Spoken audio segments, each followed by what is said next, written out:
Hello guys, we are back with the last question of the exercise 27. This is 24. तो देखते हैं question number 24 में क्या दिया है. Two opposite vertices of a square are this and this and find the coordinate of other two vertices. यानी कि एक स्क्वायर हमारा ABCD, उसकी अदर टू वर्टिसेस ये हैं, दी हुई हैं. तो हमें जो रेस्ट टू वर्टिसेस हैं यानी कि B और D जो बची उनके हमको कोऑर्डिनेट फाइंड आउट करने हैं. सो हमने स्क्वायर फॉर्म कर लिया ABCD और अपोजिट उसके वर्टिसेस लिख दिए हैं. ठीक है. B के हमने कोऑर्डिनेट जो है वो माने हैं XY. So let's solve this. देखिए सबसे पहले अब हम इसमें लिखेंगे सॉल्यूशन में, let the opposite vertices of square B कौन कौन सी है, A एंड C. A जिसके कोऑर्डिनेट हमारे -1 and 2 है, एंड C जिसके कोऑर्डिनेट 3, 2 हैं. साथ साथ ये भी लिखेंगे, let the coordinate of point B be XY and the coordinate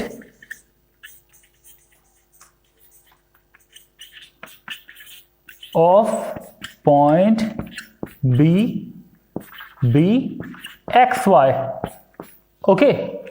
Now what we know कि सारी की सारी साइड हमारी स्क्वायर्स की इक्वल होती हैं. AB equal to BC equal to CD equal to DA. लेकिन हमें को पूरा नहीं लिखना है, हम क्या यूज करेंगे, AB equal to BC. Since, लेकिन ये बात ऑलरेडी इसे यहां पर लिख देंगे, since all sides of square are equal, so AB equal to what, BC. अब डिस्टेंस फॉर्मूला से हम AB और BC दोनों निकालेंगे. AB देखिए हमारा क्या हो जाएगा, x प्लस 1 का स्क्वायर, x प्लस 1 का स्क्वायर हो जाएगा whole square, plus y minus 2 का होल स्क्वायर. ये रूट में होता है हमारा. इसी तरीके से हम BC निकालेंगे, x माइनस 3 का whole square plus y minus 2 का होल स्क्वायर.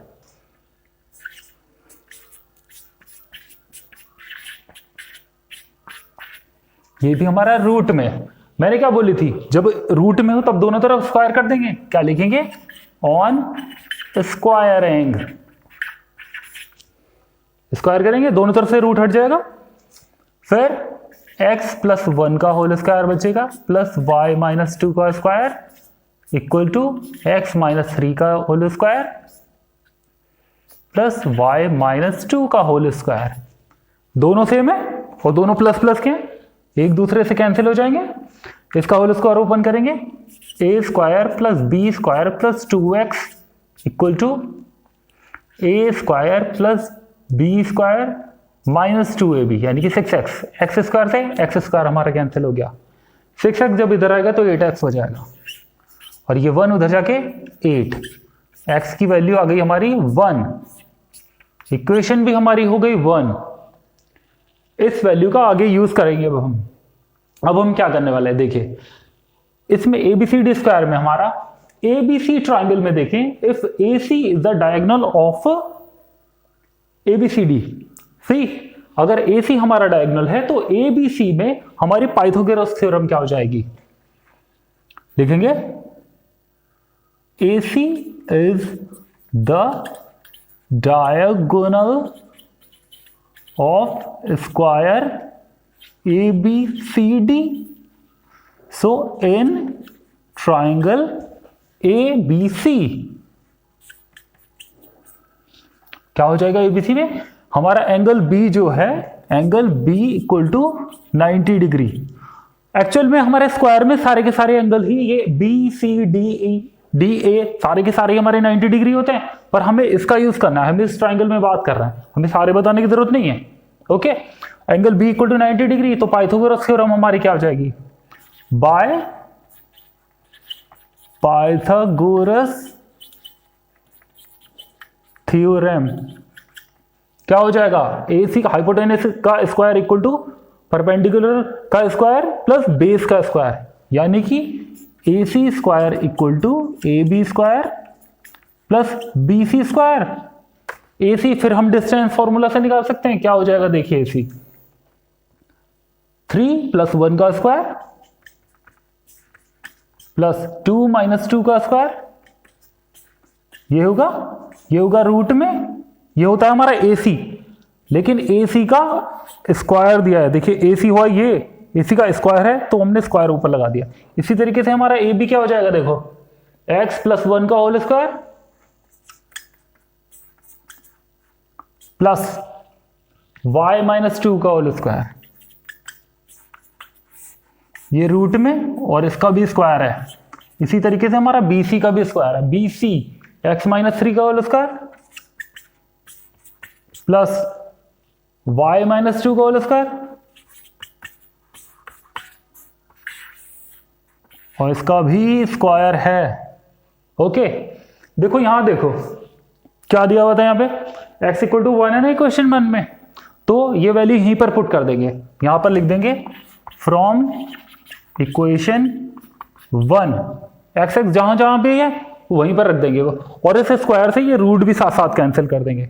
तो हमारा इधर क्या हो गया, 4 का स्क्वायर 16, यहां पर कुछ नहीं बचा, 2 - 2 0, इधर क्या हो गया हमारा 1 + 1 का स्क्वायर, यानी कि कितना 2 का स्क्वायर 4 प्लस y - 2 का स्क्वायर है, प्लस इस तरीके से 1 - 3 का होल स्क्वायर क्या हो गया हमारा 1 - 3 - 2 का स्क्वायर, यानी कि 4 हो गया वो भी, फिर प्लस y - 2 का स्क्वायर, यहां पर भी है।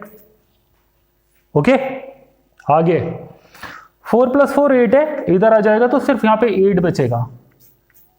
ओके, y - 2 का स्क्वायर, y - 2 का स्क्वायर दोनों प्लस है तो 2 हो जाएगा, 2 हो जाएंगे y - 2 का स्क्वायर। ओके, अब देखिए इसके आगे बाद में हम क्या करने वाले हैं, यहां पर लेट्स सी, 2 से अगर हम इसको डिवाइड करें तो ये क्या हो जाएगा हमारा 4 = y - 2 का स्क्वायर, 4 = इस स्क्वायर को ओपन कर देंगे, a square plus b square minus 4y, इस 4 से ये फिर से 4 कैंसिल हो गया, y स्क्वायर माइनस 4y बचा, यहां से = 0, यहां से हम y कॉमन कर सकते हैं दोनों जगह से, तो यहां पर क्या बचेगा y, और यहां से -4 = 0। दो आगे कंडीशंस, पहले वाले से हमें मिलेगा y = 0, इस वाले से y = 0 रखने में, और y - 4 = 0 से y - 4 = 0 से हमें क्या मिलेगा y = 4। I hope you got it. तो y की क्या दो वैल्यू हो गई भाई, y = 0 भी हो गया, y = 4 भी हो गया। x की क्या वैल्यू थी हमारी इस इक्वेशन में, देखो यहां x = 1 है, तो कोऑर्डिनेट हमारे क्या हो गए यहां पर, कोऑर्डिनेट हमारे यहां पर क्या हो जाएंगे, जो हमने इसके पॉइंट के माने थे x के और हमारे d के, तो एक कोऑर्डिनेट हमारा होगा 1 0, इस x के साथ में हम एक बार 0 रखेंगे और एक बार 1 के साथ में 4 रखेंगे, तो कोऑर्डिनेट हमारे देखिए क्या हो जाएंगे, coordinates are 1 0 and 1 4, 1 0 and 1 4 of other two vertices, of other two vertices, ये हमारे अदर 2 vertices की कोऑर्डिनेट जो हमसे पूछा गया था। ओके, तो देखिए अब हमें अदर 2 vertices के भी कोऑर्डिनेट पता चल गए। अब मैं आपको ये दिखाता हूं कि ये हमारे एक्सिस पे कैसे बनेगा। जो हमारे पॉइंट्स दिए हुए थे a -1 2 -1 और 2 का इंटरसेक्शन हमारा यही पॉइंट है, देखिए 2 और ये -1। दूसरा पॉइंट देखिए b जो है हमारा 1 4 है, 1 4 का कॉम्बिनेशन हमारा यहीं पर बैठेगा ये इंटरसेक्शन। c जो था हमारा 3 2 था, तो 3 2 x एक्सिस पे 3 और यहां पर 2, यानी कि ये हमारा पॉइंट जो है ये इस तरीके से बैठेगा u, and d is 1 0। Okay, देखिए हमें मिला था 1 0, तो 1 x एक्सिस पे है क्योंकि, तो y x एक्सिस पे हमारे y = 0 होता है, तो ये हमारा एक्सिस पे पड़ रहा है यहां पर, तो हमारा स्क्वायर कुछ इस तरीके से फॉर्म हो रहा है। आई होप आपको सॉल्यूशन पसंद आया होगा और समझ भी आया होगा। So thank you so much for the support, and if you like the content, just please like, share and subscribe the channel.